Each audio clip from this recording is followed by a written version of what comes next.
I wanted to go back to the whole concept of what we allow people access to within our thought life. Who do you allow to rent space in your head? And often we allow people to rent space in our head who should have no say in anything. And they're there only because of their negative input. So I don't know, and maybe you need to look at your life and say, who is it who has those niggly comments that are constantly coming up in our thought life, constantly affecting the way that I look at life? And each of us is going to have one, maybe more people in that category who are constantly criticizing, negativizing, bringing down, wanting you to see their way, wanting you to do things their way, drawing attention to themselves, or making you feel bad. And there will be people like that in your life, throughout your life. What you mustn't do is allow their comments, their thoughts, their actions, and their way of life to take purchase in your mind. Because the moment you allow that to take purchase in your mind, you give them control, you release control for yourself, and you end up with this incredible frustration. So what you need to do is you need to stop letting people rent space in your head.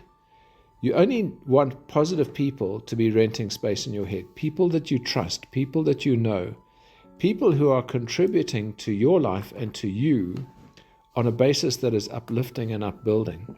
If you don't do that, and if you allow people to rent space in your head, you will allow them to influence the direction your life takes, which is never positive. It's never in a good direction. It's never a good thing to do.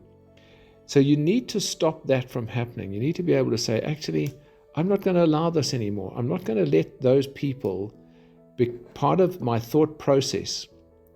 And I've had a number of those recently where you've had people who are intensely negative and they keep on and on and on demanding things, wanting your attention, and trying to create themselves as the center of your attention.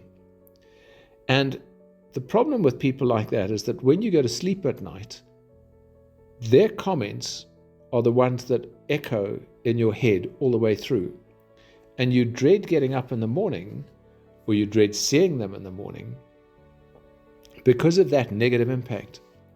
And it's like their voice keeps going round and round and round and round and round in your head. And it's that niggling, backbiting, like a little dog yapping and biting at your heels, only it's yapping and biting in your mind. And what it does is it starts to undermine you more and more, and it gives them more and more control over you. And it means that you are not in a position to fight back because you now are fighting off the back foot. So what do you need to do to stop that? And the first thing is that make the decision that you're not going to let them have that space in your head. You're not going to let them rent space in your head. You're not going to let them affect you. And you need to positively stop that effect. So you need to, if you are, and it is normally when you're either facing a meeting with them or when you're at night and it keeps going round and round in your head, you need to put a stop to that and say, right, I'm not going to think about this, and positively change it to think about something else, something that is positive, something that's uplifting. Because you will give that person control over you by what you're doing. You will break their control over you the moment you can do that. What also will happen is that the moment you can do that, you will make different decisions about them, you will react to them differently, and you will stop allowing them to be the controller in your life. It's not an easy thing to do to start with, but you do have to have an alternative place to take your mind to. So when that does happen, so whether or not it's at night or whether it's during the daytime, no matter what's happening, start a number of deep breaths.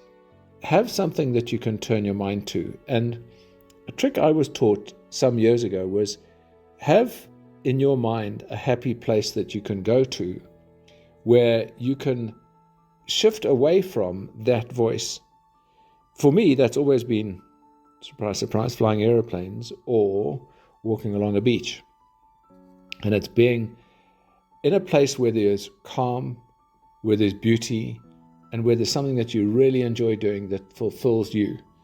And just take some deep breaths and do some deep breathing so that you can break that effect. It will help you. And as you practice this more and more, and now having been told about it, you probably will practice it more and more. And as you do that more and more, what you'll find, they have less control over you. You reverse that cycle, and eventually they will get more and more frustrated because they can't control you, and they actually will end up giving up.